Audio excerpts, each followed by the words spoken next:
इस खबर के प्रायोजक हैं रोशनी इलेक्ट्रॉनिक चांदपट्टी शिव मंदिर के सामने। यहाँ उपलब्ध है LED TV, fridge, cooler, Godrej अलमारी, बैटरी, इन्वर्टर, स्टेबलाइजर, पंखा आदि इलेक्ट्रॉनिक के सभी सामान उचित दर पर उपलब्ध हैं। पावन और पवित्र दिन है। हम कोई जिंदगी से जी रहे थे और किसने हमें यहाँ लाके खड़ा कर दिया। किसी से की आंख से आंसू आए न आए, मेरे दिल को झकझोर दिया। भाइयों ने जो अपना कार्यक्रम दिखाया था, गले में हाड़ी और कमर में झाड़ू बांध कर, इसके पहले ममता के सागर, करुणा के सागर महात्मा बुद्ध, उन्होंने कभी ये नहीं कहा कि मैं भगवान हूं। उन्होंने सत्तामूलक समाज की स्थापना के लिए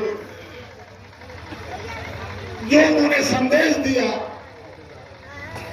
उसी संदेश को बाबा साहब भीमराव अम्बेडकर ने भी चरितार्थ किया। अथक प्रयास के बाद सूझबूझ के साथ मैं उस मां के चरणों में श्रद्धा का सुमरण करूंगा जिसके कोख से ऐसे लाल पैदा हुआ, जो सूरज की तरह रोशनी देकर अंधकार में डूब रहे मजलूम मजदूर सबको उजाले में खींच के ले आया। साथियों, बड़ी पीड़ा होती है।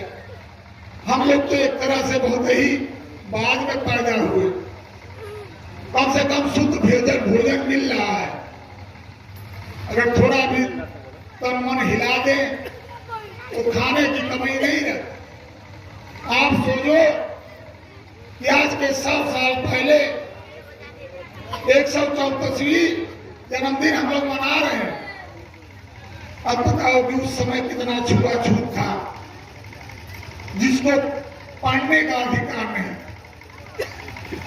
अच्छा खाना खाने का अधिकार नहीं था, पानी पीने का अधिकार नहीं था, बढ़िया गाड़ी से घूमने का अधिकार नहीं था। आखिर इस अधिकार को देने वाला कौन हुआ? थोड़ा शिक्षा का अधिकार जब अंग्रेज आए, अंग्रेजों ने इस व्यवस्था को लागू किया। साथियों,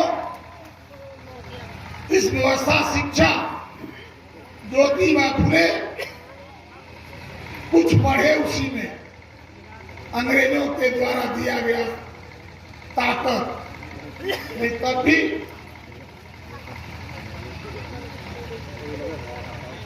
पढ़ने नहीं दिया जाता था। फिर उनकी पत्नी ने घर छोड़ दिया, घर के लोग निकाल दिए, इतना दबाव पड़ रहा था मुट्ठी भर लोगों का। लेकिन जाते जाते मुस्लिम परिवार ने उनको शरण लिया और सहयोग किया, क्योंकि उस समय के वो जमींदार थे। सहयोग किया तो साथियों, बाबा साहब की जिंदगी बहुत लोगों ने तो बता ही दिया है। बचपन में जब स्कूल जाते थे तो क्लास में पढ़ने नहीं दिया जाता था, पानी नहीं पीने दिया जाता था, लेकिन उनके अंदर एक जुनून था, एक पागलपन था कि हमें अपने समाज के लिए कुछ न कुछ कर गुजरना है। रोज जाते थे, रोज लौट के आ जाते थे घर पे। परेशान हो करके मुट्ठी भर लोगों ने, जो स्कूल के मालिक बन बैठे थे, उन्होंने कहा ठीक है तुम्हें शिक्षा देंगे, लेकिन 3 शर्त माननी पड़ेगी। वह 3 शर्त क्या थी?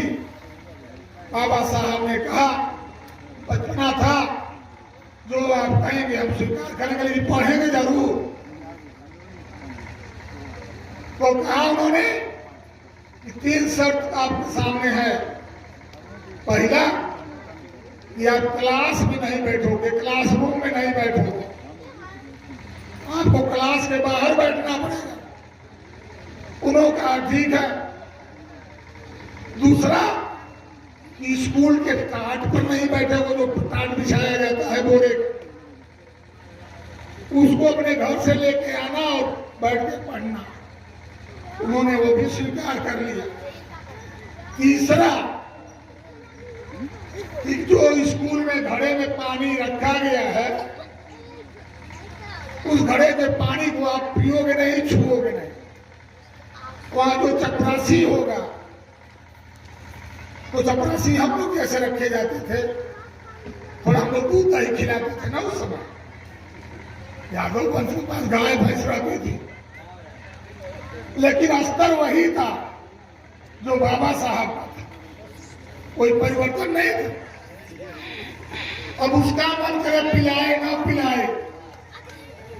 कई बार बाबा साहब प्यासे ही घर लौट जाते थे, उनको पानी नहीं दिया जाता था स्कूल।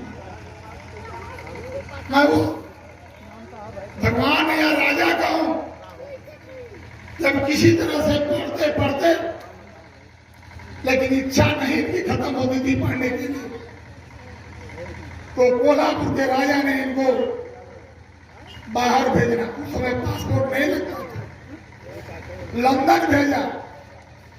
लंदन से पढ़ाई करके कोलंबिया गए, कोलंबिया यूनिवर्सिटी टॉप किया। और आज भी जब ओबामा अमेरिका के राष्ट्रपति थे तो सर्वे कराया, और आज वहां पे कोलंबिया में बाबा साहब की किताबें चलती हैं। बाबा साहब की बड़ी तस्वीरें हैं, लेकिन पहला काम बाबा साहब जब पढ़ के आए, उनके मन में टीस थी, तड़पन थी, दर्द था गरीबों के प्रति, समाज के प्रति। उन्होंने पहला काम किया, पानी की लड़ाई लड़ा। जिस पोखरे में, तालाब में, कुएं पर चढ़ने नहीं दिया जाता था, उस पानी को आजाद कराया। आज चले जाइए मुंह में, मध्य प्रदेश में उस पोखरे पर यहाँ लड़ाई लड़ी थी, बड़ी मूर्ति लगी हुई है बाबा साहब की। तो साथियों, उस समय जब लोग मुट्ठी भर लोगों की सेवा में, झुआ भर लोग, खांची जानते हैं, खांची भर लोग रहते थे और उनकी सेवा करते थे। अब बताओ कि बड़े सरमाएदारों के घर में बाहर कट्टी खाना बना था, यहाँ महिला, बड़े लोग महिलाएं जाते थे, और हमारी माताएं बहनें जो थी, दलित समाज ओबीसी, वो उनको जैसे आप भैंस गाय के गोबर काटते हैं, उसको काट करके सर पे रख के खेत में लगाते हैं, उसी तरह से हमारे दलित समाज के लोग, हमारे ओबीसी के लोग उस गंदगी को हाथ से काटते थे, हाथ। ये हमने देखा है 1982-83 में, 81 में। लिखा नहीं हूं, सिवली कॉलेज में पढ़ रहा था, और यही बिलरियागंज के जुल्फिकार में एक इम्तियाज में दोनों सगे भाई मौसिक ने निकाल दिया था। 2 दिन मुझे एडमिशन हुआ था, मैंने आंख से देखा है। और हम लोग रात में पुलिस भाई लोग आकर के उठा के गाड़ी से उठा ले गए जेल। और जेल की हालत क्या थी कि आजकल जैसा बाथरूम लैट्रिन नहीं था, वही अंग्रेजों वाला, समा मुट्ठी भर लोगों वाला बैरक में, लंबा सा बैरक, उसके अंदर ही एक छोटे से कमरे में टॉयलेट बनाया गया था, लेकिन उसमें फ्लश पानी डालने का व्यवस्था नहीं थी। उस समय मेस्तर लोग रहते, नौकरी दी जाती है मेस्तर की। मेस्तर माने बाल्मीक, बालिक माने दलित। वो क्या करते थे कि जैसे हम लोग हाथ से वो काटते थे, हाथ से। 1982-83, 81-82 की बात कर रहा हूं, आंखों से देखा। और हम लोग जाते थे, बैठते थे, पूरा बैरक के जितने कैदी रहते थे, वो जो सवेरे उठ गया तो ठीक है, वो रात में साफ कर देता था, लेकिन जान लीजिए जिस तरह से गोबर पूरे टूटता है उसी तरह एक ही पर पूरा गल जाता था। और खांची का खांची वो टीना में डाल करके सर पे रख करके बाहर ले जाके गड्ढे में फेंकता था। मैंने देखा है, मैं अपनी बात कर रहा हूँ। और जो भी उस समय के सिपाही बूढ़ लोग होंगे, जेल गए होंगे, उनसे पूछिए, मैं झूठ नहीं बोल रहा हूँ। तो जब हमारे समय में हुआ था तो उस समय क्या हो रहा था आज बता दूं। संस्था और सनातन सब बुद्ध की देन है। जब बुद्ध पैदा हुए थे लुम्बिनी में और जब बड़ा हुए तो जब दिखाया गया कि बुद्ध कैसे होंगे, राजकुमार से राजा का पैदा हुए थे। लेकिन किसी दोस्ती ने बता दिया कि या तो चक्रवर्ती सम्राट होगा या तो बहुत बड़ा महात्मा होगा। लेकिन बुद्ध के अंदर बड़ा शान और दूरदर्शिता जो अंदर से पनपती है, वो शांत रहते थे। राजा को लगा कि हमारा एक ही पुत्र है, पता नहीं क्यों कहीं फकीर और संत तो नहीं हो जाएगा। उस लड़के के लिए राजा ने बहुत बड़ा महल बनवाया और उसमें हर सुख सुविधा उपलब्ध कराया। जब शादी योग्य हुए और उनको सारी शिक्षाएं दी गई, लड़ने की, घुड़सवारी सब। लेकिन जब घोड़ा दौड़ा के आते थे तो जब घोड़ा हाँफता था, मुंह से गाय निकलता था, वहीं उनकी आत्मा हिल जाती थी। उस समय वो घोड़े का गले पकड़ करके रोते थे कि हम क्यों उसके साथ अत्याचार कर रहे हैं।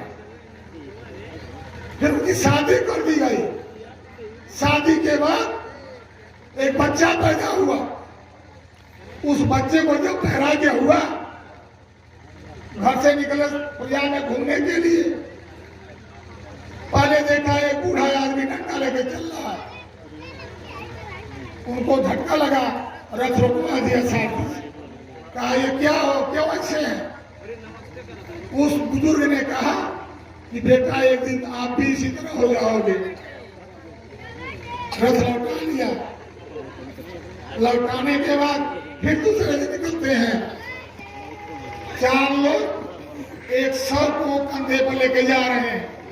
फिर रथ रुकवा दिया और रुकवाने के बाद कहा ये क्या, कहा सभी लोग इसी तरह से जाएंगे। फिर घूम लिए। सोचते सोचते रात में एक दिन अपने सारथी को उठाया, लेकिन पत्नी को बता दिया था, देखो हमारे साथी हो रहा है, भाई ये